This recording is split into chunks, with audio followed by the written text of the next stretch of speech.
Show की शुरुआत करते हैं जेन ज़ी की बात के साथ। जी हाँ, पहली सैलरी बहुत ख़ास होती है, हर किसी के लिए यादगार रहती है। अब ऐसे में पहली सैलरी के साथ आपको अपना निवेश कैसे शुरू करना चाहिए या किस तरह से जेन ज़ीज़ को अपने सेविंग्स और इन्वेस्टमेंट का ख्याल रखना चाहिए, आज इसी की पाठशाला हम लेकर आए हैं। हमारे साथ Arnab Pandya, founder money edu school, जुड़ गए हैं। अर्नब जी, गुड इवनिंग, स्वागत है आपका हमारी इस पेशकश में। तो देखिए, हर किसी की पहली सैलरी बहुत ख़ास होती है और कहीं ना कहीं ये वो वक्त होता है अर्नब जी कि जब आप कमाना शुरू करते हैं तो आपकी पूरी आर्थिक ज़िंदगी की एक टोन सेट हो जाती है, आप एक हैबिट में आ जाते हैं। जिस तरह से आप अपनी पहली सैलरी का इस्तेमाल करते हैं, जो जो ख्वाब आप बुनते हैं, जिस तरह से आप निवेश या बचत या खर्च की रणनीति बनाते हैं, आपके आने वाले आर्थिक भविष्य के लिए जो है इसी तरह की एक आदतें फॉर्म होनी शुरू हो जाती है। तो बहुत ज़रूरी है कि आप सोच समझकर अपनी पहली सैलरी का सही इस्तेमाल करें। तो ख्वाब तो बहुत सारे होते हैं, हर कोई बैठा ही होता है, ख़ासतौर से लिस्ट आपकी बहुत लंबी होती है। लेकिन जेन ज़ीज़ की अगर हम बात करें अर्नब जी, तो ये ऐसी भी एक एज ग्रुप है जहाँ पर आप उनको चाहे नियम से बांधना चाहें, आप उनको किसी भी तरह के तर्क देकर समझाना चाहें, थोड़े से मनमौजी होते हैं, जो उन्हें करना होता है वो वही करते हैं। तो बहुत ज़रूरी है अच्छी पैसों को लेकर आदतें उनमें डालें। शुरुआत कैसे हो? पहली सैलरी से ही। देखिए, जब पहली सैलरी आती है तब ये स्वाभाविक है कि आपके पास इतने सारे ख्वाब होते हैं कि आपके पास ऑलरेडी एक प्लान होता है कि मैं कहाँ खर्च करूँ। तो ये बात सही है कि जितने आपके पास अमाउंट आए अपनी पहली सैलरी के तौर पे, तो आप उसे स्पेंड करने में उसमें आपको कोई तकलीफ नहीं होगी, किसी को भी तकलीफ नहीं होगी। लेकिन ये बहुत ज़रूरी है कि जब से आप कमाना शुरू करें, तब से एक बेसिक अच्छी हैबिट बनाए रखें और ये हैबिट ज़रूरी है ताकि आगे जाते हुए आपके लिए आसान हो। क्योंकि देखिए, आप एज़ एन इंडिविजुअल आपको सिर्फ़ आज की तारीख में क्या करना है आपको उसको देखना नहीं है, लेकिन ओवर योर एंटायर लाइफ, क्योंकि जैसे-जैसे आप आगे बढ़ते जाओगे, आपकी रिस्पॉन्सिबिलिटी बढ़ती जाएँगी, आपके सिचुएशन में बदलाव आएगा, तो उसको भी आपको टैकल करना है। और ये सब चीज़ टैकल तभी हो सकती है, जब आपके पास जो सही हैबिट्स हो, वो आपने अपने एक फाइनेंशियल बिहेवियर में उसे इंक्लूड कर दिया। तो मेरा कहना यही है कि जब भी आप अपनी सैलरी आए पहली बार और आप उसे स्पेंड करने का सोच रहे हो, तब आपके पास 2 चीज़ होना बहुत ज़रूरी है। पहली बात एक कि एक स्पेंडिंग प्लान होना ज़रूरी है। तो ये अगर आपके पास नहीं है और आपने रैंडमली कहीं पर भी अ, रकम खर्च कर दी, तो फिर आपको भी पता नहीं चलेगा, आपका भी कंट्रोल नहीं रहेगा। इसीलिए स्पेंडिंग प्लान होना पहला एक ज़रूरी है।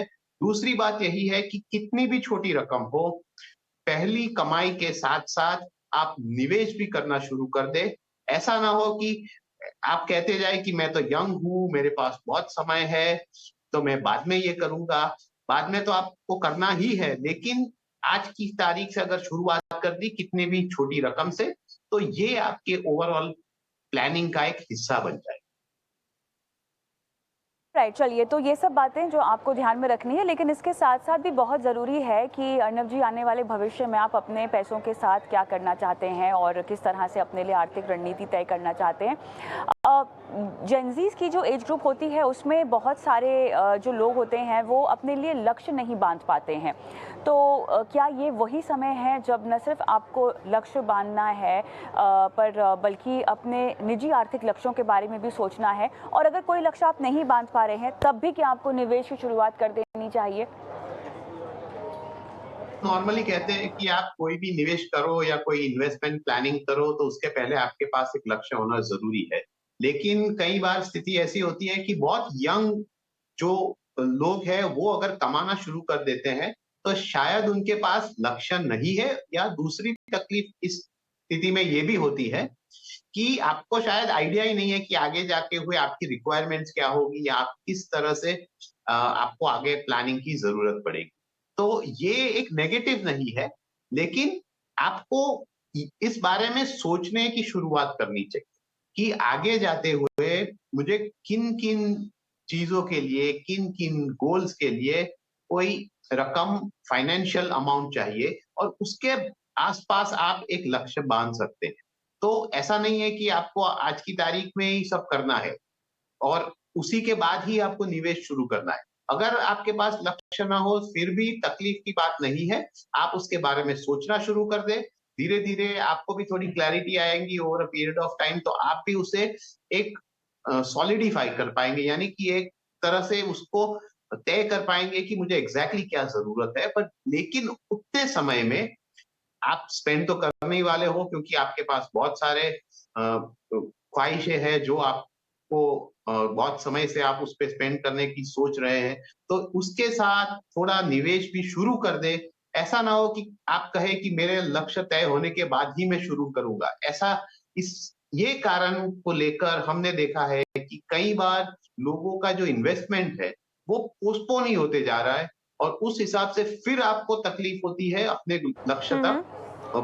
पहुँचने के लिए, बिल्कुल। क्योंकि उस उतने समय में आपने बहुत समय गँवा दिया होता है। जी, तो अच्छा, एक और माइंडसेट जो जेनज़ीज़ का होता है वो ये है कि वो निवेश की रणनीति या प्रक्रिया को इतना समझ नहीं पाते हैं, क्योंकि युवा होते हैं और उनकी जो जोखिम उठाने की क्षमता होती है, जो रिस्क एपेटाइट भी होती है, वो बहुत ज़्यादा होती है और जल्दी पैसा कमाने को लेकर उनको नुस्खे चाहिए होते हैं और विकल्प चाहिए होते हैं और ऐसे में उनका रुझान स्टॉक मार्केट के ऊपर जाता है और अर्नब जी वो क्रिप्टो करेंसी में भी पैसे लगाना चाहते हैं। ऐसा नहीं है कि नहीं लगाते आए हैं, बहुत सारे युवाओं जिनसे हम बातचीत करते रहते हैं लगातार, उन्होंने बहुत अच्छा खासा कमाया भी है लेकिन पैसा गंवाया भी है। तो इस तरह के जो रिस्की एसेट क्लासेस होते हैं जिसमें वो अपना पैसा लगाना चाहते हैं, इस तरह की रणनीति कितनी नुकसानदेह हो सकती है उनके लिए? या आपको लगता है कि ठीक है आप इन एसेट्स में पैसा लगा रहे हो लेकिन उसके बावजूद भी जो अपनी दाल रोटी होती है, यानी एक जो पोर्टफोलियो होता है निवेश का, उसको भी आप बनाएं, पहले उसको बनाएं और उसके बाद आपको अगर कुछ एक्सपेरिमेंट करना है, क्विक मनी कमाना है, तो फिर आप बाकी तरह आप अप्रोच अपनी बना सकते हैं कमाई को लेकर। नहीं, आपने ये सही बात कही है, क्योंकि देखिए यंग है, आप रिस्क लेना चाहते हो, आप नई-नई चीज़ें सीखना चाहते हो, आप नए एरियाज़ में वेंचर करना चाहते हो, वो सब ठीक है, लेकिन आपको सभी चीज़ें अपने फाइनेंसेस में एक प्रोपोर्शन में देखना है। मान लीजिए कि आपके पास एज़ एन यंगस्टर ₹5000 है, अब आपने पूरा का पूरा अमाउंट इस प्रकार के क्रिप्टो में या कहीं और लगा दिया और उसको गँवा दिया, तो फिर आप ज़ीरो पे आ जाएँगे। अब आपके पास अगर निवेश के लिए थोड़े अमाउंट है, आपने एक बेसिक इन्वेस्टमेंट शुरू कर दिया है, फिर अपने इंटरेस्ट के लिए या कुछ जानने के लिए आपने थोड़ी छोटी-सी रकम इस प्रकार के एसेट्स में लगा ली, तो फिर एक अलग बात है। तो इसीलिए मैं कहता हूँ प्रोपोर्शन इज़ इम्पोर्टेंट। आप पहले अपने बेसिक गोल्स जो है या बेसिक प्रोसेस है, उस पे ध्यान दीजिए, वो शुरू कर दीजिए। ऐसा ना हो कि इस प्रकार के रिस्क लेने की क्षमता में आप अ, अपना जो बेसिक एम या गोल है उसे ही ना तय कर पाए, क्योंकि आपने उसके लिए रकम ही नहीं छोड़ी है। दूसरी बात ये है कि ये गेट रिच वाला जो पूरा एटीट्यूड है, गेट रिच क्विकली, उसको आपको पहले से ही उस पे थोड़ा सोचना चाहिए, क्योंकि ऐसा नहीं है कि ये सभी चीजें में आप सडनली ओवरनाइट आपको बेनिफिट हो जाएगा। ये जो सोच है कि मैं जल्दी रिच हो जाऊँगा या बहुत कमा लूँगा, उसी से सभी तकलीफें शुरू होती है, क्योंकि उसके मुताबिक आप जाकर नए-नए निवेश के रूट्स खोजते हो जहाँ पर आपको नुकसान होने के चांसेस ज़्यादा है। कई बार आप ये सब जो अ अनरजिस्टर्ड इन्वेस्टमेंट्स होते हैं, जहाँ पर आपको हाई रिटर्न्स प्रॉमिस किया जाता है, उसकी भी जो पूरी रूट कॉज़ होता है, वो यही होता है कि आपको ज़्यादा रिटर्न चाहिए और आप ऐसा मानना चाहते हैं कि इससे मुझे काफ़ी सारे पैसे छोटे समय में कमा लूँगा। तो ये सोच को आपको कंट्रोल में रखना है, क्योंकि इससे ही आपको नुकसान होगा। तो over a period of time आप समझ लीजिए कि जो कंपाउंडिंग का बेनिफिट है, वही आपके जी। लिए ट्रू वेल्थ बिल्ड करेगा। लंबे हुँ। समय तक पैसा निवेश जी, रखिए, वो अपने आप बढ़ते बिल्कुल, जाएगा और उसी से आपको ज़्यादा लाभ होगा इंस्टेड ऑफ चेजिंग हायर बिल्कुल। रिटर्न। बिल्कुल। इस चर्चा का आखिरी सवाल, हम पहली सैलरी और पहले निवेश की बात कर रहे हैं और ऐसे में पहला निवेश आपका आपके जोखिम के लिए भी होना चाहिए, यानी आपके जोखिम को ख़त्म करने के लिए, इन द सेंस आपकी जितनी भी लाइबिलिटीज़ आने वाले वक्त में आप पर हो सकती हैं, अपने आप को एक सही टर्म प्लान अगर आपके ऊपर कोई आर्थिक तौर पर आश्रित हो, और अपने लिए हेल्थ इंश्योरेंस, ये सबसे सही निवेश होगा अगर आप पहली सैलरी से कुछ करना ही चाहते हैं तो, अर्नब जी?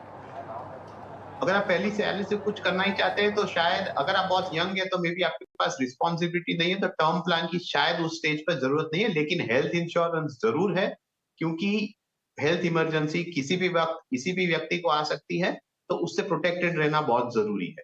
तो ये एक अच्छा निवेश रहेगा। दूसरा, ये आपको ये भी सोचना है कि आपको पहले ही सैलरी के साथ साथ लोन आपको नहीं लेना है, यानी कि आपको डेट में नहीं जाना है। तो उसी से आप फिर दूसरे निवेश ऑप्शंस में भी आप पैसा धीरे-धीरे करके लगा सकते हो। लेकिन रिस्क कवर कीजिए पहले और फिर बाद में निवेश की शुरुआत कीजिए, ये आपके लिए एक सही रूट रहेगा। ऑलराइट अर्नब जी, बहुत बहुत धन्यवाद, समय निकाला और तमाम जेनज़ीज़ को और युवाओं को आपने सही राह दिखाई उनके आर्थिक लक्ष्यों को पूरा करने में। हम आगे बढ़ते हैं और बात